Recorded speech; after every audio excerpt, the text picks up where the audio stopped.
सभी को जय भीम नमो बुद्धाय। दोस्तों, अभी 2 चरणों का चुनाव हो चुका है। इन दोनों चरणों का रुझान देखने पर जो स्टेटिस्टिक्स आ रही है निकल के, जो वो बता रही है कि मतदान प्रतिशत कब हो रहा है। मोदी ने अपने 10 साल के शासन में जनता से जो वायदे किए थे वो एक भी पूरा नहीं हुआ है।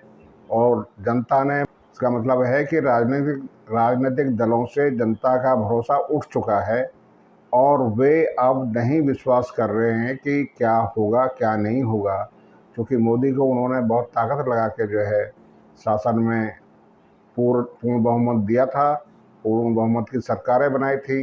मोदी भी इतने ज़्यादा समर्थन मिलने के बाद कुप्पा होकर जगह जगह बोल रहे थे डबल इंजन की सरकार, डबल इंजन की सरकार। अब जनता इतनी परेशान हो चुकी है कि डबल इंजन की सरकार ने उनको बर्बाद कर दिया है। उनका जो कुछ सरकार पर भरोसा था वो भी उठ चुका है।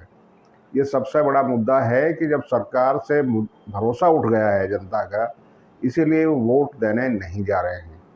और वोट देने नहीं जा रहे हैं तो इससे जो नुकसान होने वाला है वो तो प्रजातंत्र को तो नुकसान है ही है। प्रजातंत्र को मोदी ने ध्वस्त करने के लिए ये सबसे बड़ा कदम उठाया कि प्रजा का ही विश्वास खत्म कर दो, जिसमें ये मोदी की सफलता तो है कि मोदी ने प्रजातंत्र को ध्वस्त करने के लिए प्रजा का भरोसा खो दिया है। प्रजातंत्र का मतलब भी यही है कि प्रजा प्लस तंत्र मिलकर प्रजातंत्र बनता है।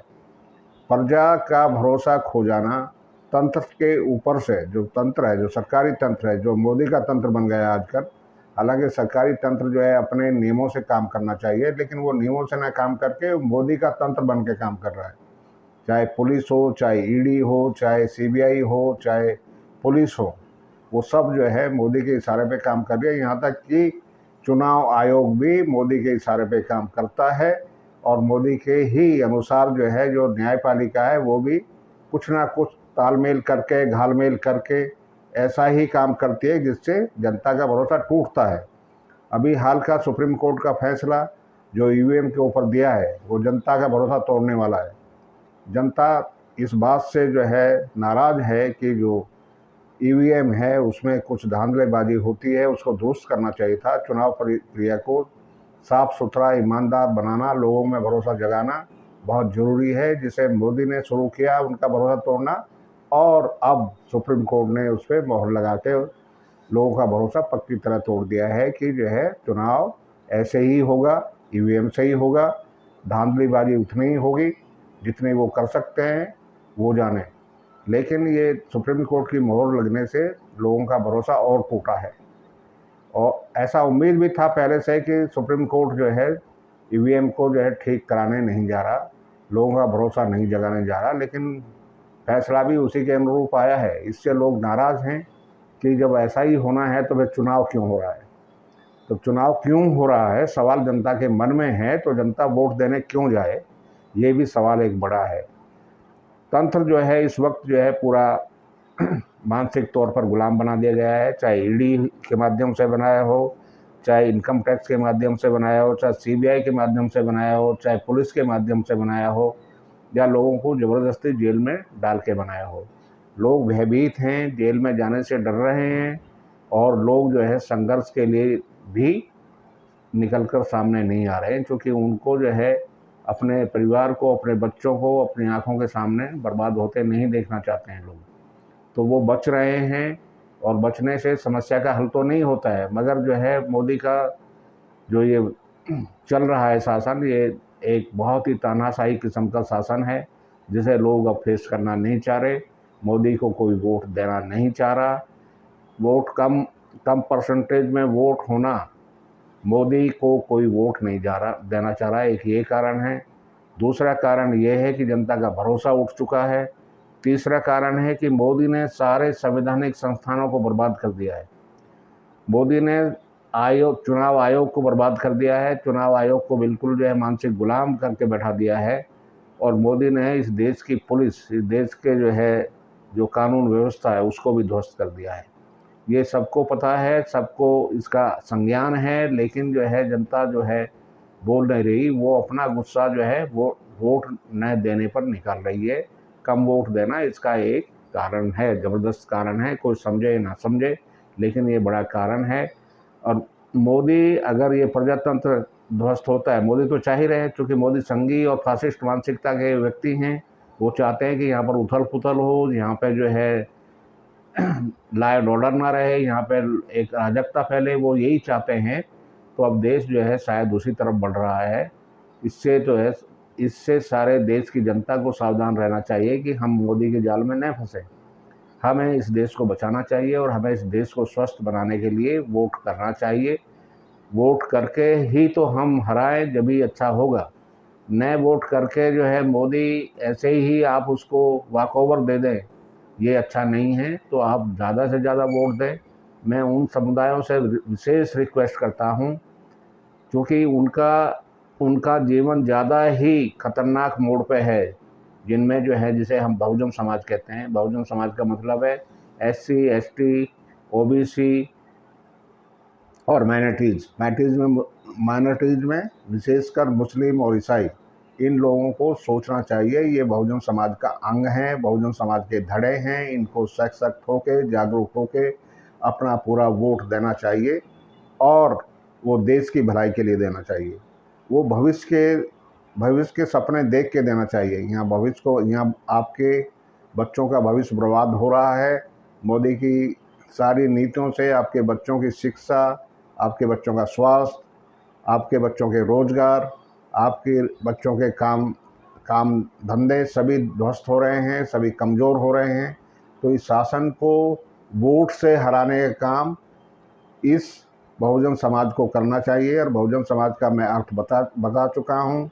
बहुजन समाज का अर्थ है SC, ST, OBC plus minorities, विशेषकर मुस्लिम्स। इनको सबको वोट बहुत ज़्यादा से ज़्यादा देना चाहिए और मोदी को सत्ता से, वोट के माध्यम से हराकर सत्ता से बाहर करना चाहिए। ये बहुत आवश्यक है आज के दिन। और हमें प्रजातंत्र को बचाना है। मोदी तो प्रजातंत्र को ख़त्म ही करना चाहते हैं, तो वो कर भी इसीलिए रहे हैं ऐसा। उनका चाल चलन चरित्र जो है ये संघी है, फासिस्ट है। वो तो यही चाहता है कि यहाँ प्रजातंत्र नहीं बचे, यहाँ पर जो है मनवादी संस्कृति से काम हो, यहाँ मनुस्मृति से काम हो। तो ये सोचना इस देश की जनता को है। मैं सभी से ये प्रार्थना करता हूँ, सभी को ये उम्मीद करता हूँ कि आप सभी लोग जो है अच्छे लोग हैं, अच्छे देश का भला चाहने वाले लोग हैं। ज़्यादा से ज़्यादा वोट करें और अच्छा हो कि मोदी को अब आप अपनी वोट से हरा कर भगाएं। दूसरी आशंका जनता के मन में उत्पन्न होती है कि ये जो 7 चरणों में चुनाव हो रहा है, 2 चरणों के बीच में जो दिनों का अंतर रखा जा रहा है, वो करीब 1 महीने का अंतर है, 3 हफ्ते से ज़्यादा का अंतर है। तो ये ज़्यादा time period in between the rounds, जो इलेक्शन के जो चरण हैं, वो इतना बड़ा जो है स्पेस रखना, इतना बड़ा जो है अंतर रखना, ये जनता के मन में संदेह पैदा करता है। चूँकि संदेह इसलिए पैदा करता है कि ना तो इस देश की जनता मोदी की इंटीग्रिटी पे जो है विश्वास करती है और ना ही चुनाव आयोग की इंटीग्रिटी पे विश्वास रखती है, क्योंकि उन्होंने अपनी इंटीग्रिटी खुद ही डाउटफुल बना दी है। और वो जनता इसके लिए दोषी नहीं है, वो दोनों खुद ही इसके लिए दोषी हैं। तो ये ज़्यादा दिनों का गैप 2 चरणों के बीच में कहीं ना कहीं इस बात की तरफ तो इशारा नहीं करता कि मोदी कुछ इतने लंबे पीरियड में कुछ खेल करेंगे या कुछ घपला करेंगे या इन ईवीएम मशीनों में कोई घपला कराने का षड्यंत्र रचेंगे। ये बहुत लंबा समय है। जनता इसको लेके भी संदेह में है कि क्या होगा, मगर किसी के मन में नहीं है। लोग तरह तरह की बातें कर रहे हैं, मगर इससे ये ज़रूर लगता है कि इतने बड़े गैप की ज़रूरत नहीं थी। एक जगह से दूसरी जगह के मूवमेंट के लिए ज़्यादा से ज़्यादा 3 दिन का या 5 दिन का गैप दे सकते थे, लेकिन 30 दिन का गैप देने की कोई भी लॉजिकल ऑर्डर इसमें मुझे लगता नहीं है। तो कहीं ना कहीं उसके मन में कुछ ना कुछ करने की तो है, क्योंकि वो फासिस्ट मानसिकता के हैं। उनके मन में खुरापात के अलावा कुछ नहीं हो सकता है। जो तंत्र है, जो सरकारी तंत्र है चुनाव कराने का, वो तो पहले ही जो है पंगु है, पहले ही गुलाम बन चुका है। वो तो गोदी आयोग नहीं बल्कि मोदी आयोग बन चुका है। मोदी को ही फेवर कर रहा है। ताज़ा उदाहरण यही है कि हेट स्पीच के मामले में मोदी को 5 दिन के बाद ही नोटिस वो भी उसके जो है पार्टी के हेड को दिया गया, उसके अध्यक्ष को दिया गया, भारतीय जनता पार्टी के अध्यक्ष को दिया गया, मोदी को सीधे नहीं दिया गया। ये अपने आप में बड़ा ही जो है दिखावा है, बड़ा ही एक ड्रामा है।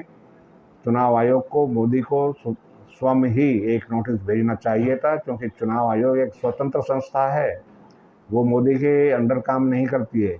वो वो संवैधानिक संस्था है, स्वतंत्र संस्था है। ऐसे लोगों पर मोदी हो, चाहे जो है योगी हो, चाहे राहुल गांधी हो, इनको सीधे सीधे ही नोटिस देने चाहिए। उनके जो है पार्टी के मुखिया को नोटिस देने का कोई तुक नहीं है, कोई लॉजिक नहीं है, जनता की समझ से परे है। अगर है तो कोई उनको जनता में सामने आकर बताना चाहिए हमने इसलिए दिया है। जबकि जो लोग जो हैं चुनाव आचार संहिता का उल्लंघन करते हैं उनको नोटिस सीधे ही दिया जाता है। जैसे सूर्या कुमार को नोटिस दिया, सीधे ही दिया। तो इस तरह जो है उनको इन सब बातों को देखने से लगता है जब कोई एक बात गलत होती है तो उससे जुड़ी हुई दूसरी बातें भी गलती होती हैं, उसका रिजल्ट भी गलत ही होता है। तो चुनाव आयोग ने ये इस देश की जनता के मन में संदेह पैदा कर दिया, पहले भी संदेह था। और मोदी सरकार ने जब चुनाव आयुक्त की नियुक्ति के मामले में जो कानून बनाया गया उसको बनाने में ये दिखा दिया कि चुनाव आयोग सरकार के अधीन होंगे, जबकि नहीं होने चाहिए। ये बिल्कुल गलत है। इससे देश की जनता को लग रहा है कि मोदी कुछ ना कुछ गड़बड़ कराएंगे, क्योंकि मोदी खुद ही एक संघी और फासिस्ट मानसिकता के हैं, जो कुछ भी करा सकते हैं और लोगों को जो है कुछ भी छलावा दिखा सकते हैं। इसी के साथ सबको सावधान रहो। हम उम्मीद करते हैं कि कुछ अच्छा होना चाहिए। जितना हम गलत सोच रहे हैं या दिमाग में हमारे में गलत बातें आ रही हैं कि ऐसा न हो जाए, वैसा न हो जाए, वे ना हो तो अच्छा है। हम ऐसी ही उम्मीद करते हैं। देश की समृद्धि के लिए शांति से इलेक्शन हो और ईमानदारी से इलेक्शन हो, लेकिन ईमानदारी से इलेक्शन होता हुआ भी देखना चाहिए। अगर चुनाव आयोग ये कहता है कि हमने ईमानदारी से निष्पक्षता से चुनाव कराया है, कहने भर मात्र से ये बात सिद्ध नहीं होती। उनको ये जनता को देखना भी चाहिए कि चुनाव आयोग निष्पक्षता के साथ चुनाव करा रहा है, ईमानदारी बरत रहा है, सबको लेवल प्लेइंग फील्ड उपलब्ध करा रहा है।